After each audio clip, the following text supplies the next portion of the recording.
كل سنة وانتم طيبين. طيب بعد الفيديو ده هتكونوا عارفين بالظبط تعملوا ايه في رمضان عشان تطلعوا منه بأقل الخسائر، واللي هيلتزم كمان في رمضان ممكن يطلع بمكاسب عضلية او يوصل للهدف اللي هو عاوزه. طيب الفيديو ده هيكون متقسم ل8 اجزاء، كل جزء هيكون منفصل عن التاني، وكل جزء هيتكلم في حاجة مختلفة عن التاني، وكل الحاجات دي هتتمحور مع بعضها عشان تعرف ايه اللي لازم تعمله في رمضان وايه اللي لازم ما تعملوش. طيب اول حاجة المفروض هنتكلم عنها في شهر رمضان الكريم هتكون هي العبادة.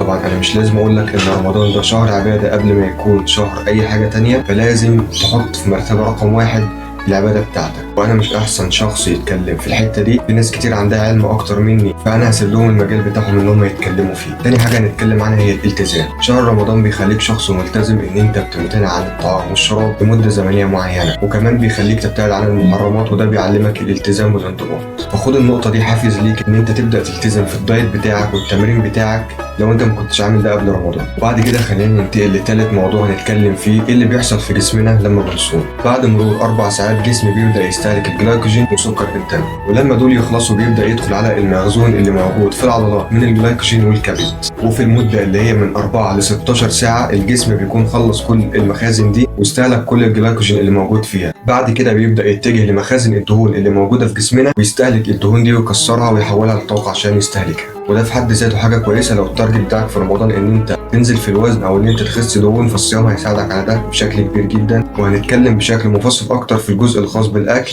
في الفيديو. رابع حاجة هنتكلم فيها هي الديتوكس او التخلص من السموم. لما بتمتنع عن الاكل جسمك بيبدأ ياخد بريك، المعدة بتبدأ ترتاح شوية من الهضم، وجسمك بيكون عنده وقت اكبر ومساحة اكبر ان هو يجدد الخلايا التالفة في جسمك، وان هو يبدأ يصلح الاجزاء التالفة في جسمك من الخلايا. شهر رمضان هيساعدك جدا على ان انت تعمل ديتوكس وتتخلص من السموم اللي موجودة في جسمك. وخامس نقطة واهم نقطة هنتكلم فيها واللي ناس كتير قوي بتغلط فيها، الفطار.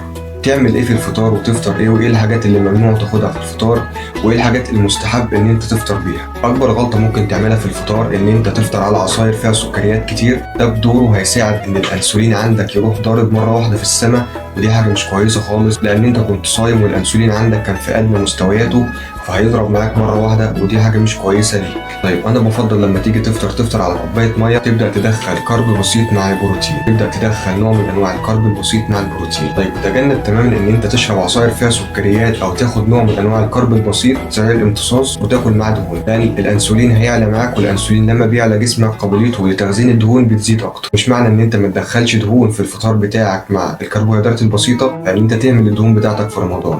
انت لازم على مدار الوقت اللي انت بتاكل وبتشرب فيه انت تدخل احتياجك من الدهون الصحية.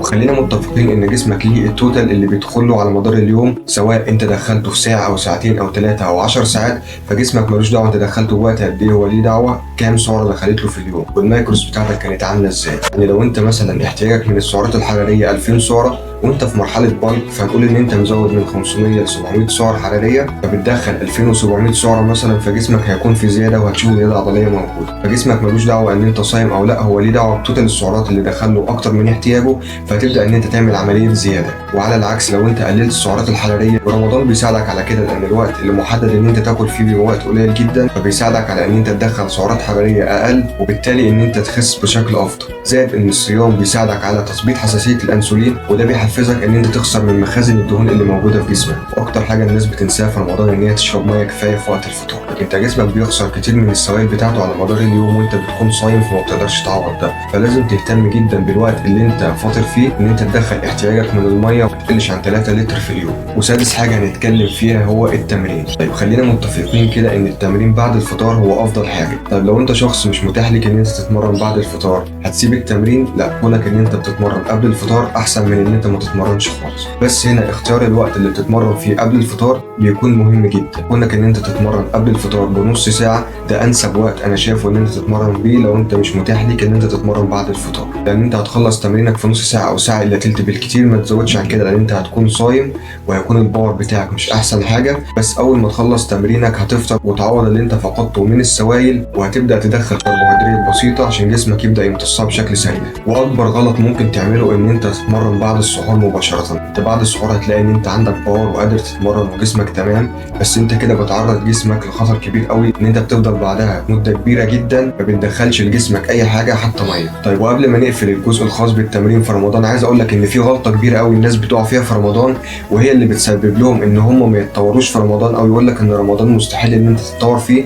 او ان انت تعمل مكاسب عضليه. ان الناس دي بتيجي في رمضان وتخفض شده التمرين بتاعتها، ده في حد ذاته هيخليك ان انت تعمل ستوب. وسابع حاجه هنتكلم فيها النهارده، الناس الممنوعه ان هي تتمرن قبل الفطار. طيب لو انت شخص بيجي لك دوخه مستمره، او ان انت عندك ضغط، او عندك انيميا، او عندك سكر، او انت شخص كان عندك بطوله قريبه ونسبه دهونك 5% او اقل من كده، او الناس اللي بتشتغل الصبح وهي صايمه والشغل بتاعها تقيل، او انت تكون نمت ما تصحرتش مثلا، او حصل لك اي ظرف وان انت ما تصحرتش، فلو انت واحد من الناس دي مش مسموح لك ان انت تتمرن قبل الفطار، وتمرينك بعد الفطار هيكون افضل بكتير. تامن حاجه هنتكلم فيها واخر حاجه هي النوم. طبعا كلنا في رمضان ما بيكونش عندنا وقت، ونومنا ما بيكونش متظبط، ونومنا ما بيكونش احسن حاجه، بس حاول ان انت على الاقل ما تقلش عن 7 ساعات في اليوم، لان جسمك محتاج النوم اكتر من اي حاجه تانية، فلازم على الاقل تنام 7 ساعات. وكده يكون فيديو النهارده خلص، واتكلمت معاك بشكل سريع كده ومبسط، وفهمتك الدنيا بتكون ماشيه ازاي في رمضان، وقلت لك شويه حاجات تعملها وشويه حاجات ما تعملهاش عشان تقدر تحافظ على عضلاتك في رمضان وتطلع باكبر مكاسب من الشهر الكامل. ولو عندك اي استفسار اكتبوا لي تحت في الكومنتات وهرد عليك، ولو انت ما عملتش سبسكرايب للقناه تقدر تشترك في القناه عشان الفيديوهات الجايه قويه باذن الله. اشوفكم على خير في فيديو جاي ان شاء الله. سلام.